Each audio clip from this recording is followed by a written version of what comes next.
யோபு அதிகாரம் 36. யோபினுடைய துன்பங்களின் உட்பொருள். எலிகு தொடர்ந்து பேசலானான். சற்று பொறும், காட்டுவேன் உமக்கு கடவுள் சார்பாய் நான் கூற வேண்டியவற்றை. தொலையிலிருந்து என் அறிவை கொணர்வேன். என்னை உண்டாக்கியவருக்கு நேர்மையை உரித்தாக்குவேன். ஏனெனில் மெய்யாகவே பொய்யன்று என் சொற்கள். அறிவு நிறைந்த நான் நடுவே உள்ளேன். இதோ இறைவன் வல்லவர், எவரையும் புறக்கணியார். அவர் வல்லமையும் ஞானமும் கொண்டவர். கொடியவரை அவர் வாழவிடார். ஒடுக்கப்பட்டோருக்கு உரிமையை வழங்குவார். நேர்மையாளர் மீது கொண்ட பார்வையை அகற்றார். அரசர்களை அரியணையில் அமர்த்துகின்றார். என்றென்றும் அவர்கள் ஏற்றமடைவர். ஆனால் அவர்கள் சங்கிலியால் கட்டுண்டாரெனில், வேதனையின் கயிற்றில் அகப்பட்டாரெனில், அவர்கள் செய்ததையும் மீறி இருமாப்புடன் நடந்ததையும் எடுத்து இயம்புவார். அறிவுரைகளுக்கு அவர்கள் செவியை திறப்பார். தீச்செயலில் இருந்து திரும்புமாறு ஆணையிடுவார். அவர்கள் கேட்டு அவருக்கு பணிபுரிந்தால் வளமாய் தங்கள் நாள்களையும் இன்பமாய் தங்கள் ஆண்டுகளையும் கழிப்பர். செவி கொடுக்காவிடில் வாளால் மடிவர். அறிவின்றி அவர்கள் அழிந்து போவர். தீய மனத்தோர் வெஞ்சினம் வளர்ப்பர். அவர்களை அவர் கட்டி போடுகையில் உதவிக்காக கதறமாட்டார். அவர்கள் இளமையில் மடிவர். காமுகரோடு அவர்கள் வாழ்வு முடியும்.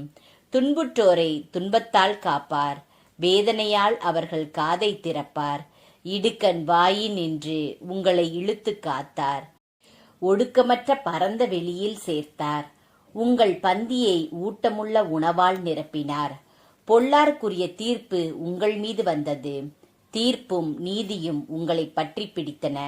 வளமையால் வழி பிறலாமல் பார்த்து கொள்ளும். நிறைந்த கையூட்டால் நெறி தவறாதேயும். நிறைந்த செல்வமும் வல்லமையின் முழு ஆற்றலும் இன்னலில் உமக்கு உதவுமா? இருந்த இடத்திலேயே மக்கள் மடியும் இரவுக்காக ஏங்காதீர்.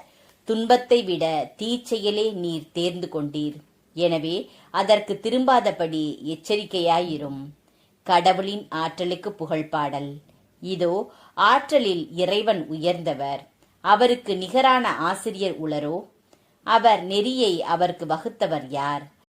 அவருக்கு நீர் வழி தவறினீர் என சொல்ல வல்லவர் யார்?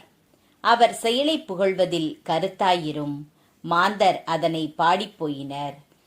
மனித இனம் முழுவதும் அதை கண்டது. மனிதன் தொலையிலிருந்தே அதை நோக்குவான். இதோ இறைவன் பெருமை மிக்கவர், நம் அறிவுக்கு அப்பாற்பட்டவர். அவர் தம் ஆண்டுகள் எண்ணற்றவை, கணக்கிட முடியாதவை. நீர்த்துளிகளை அவர் ஆவியாக இழுக்கின்றார். அவற்றை மழையாக வடித்து கொட்டுகின்றார். முகில்கள் அவற்றை பொழிகின்றன. மாந்தர் மேல் அவற்றை மிகுதியாக பெய்கின்றன. பரவும் முகில்களையும் அவர்தம் மனப்பந்தலின் ஆர்ப்பரிப்பினையும் ஆய்ந்தறிபவர் யார்? இதோ தம்மை சுற்றி மின்னல் ஒளிரச் செய்கின்றார்.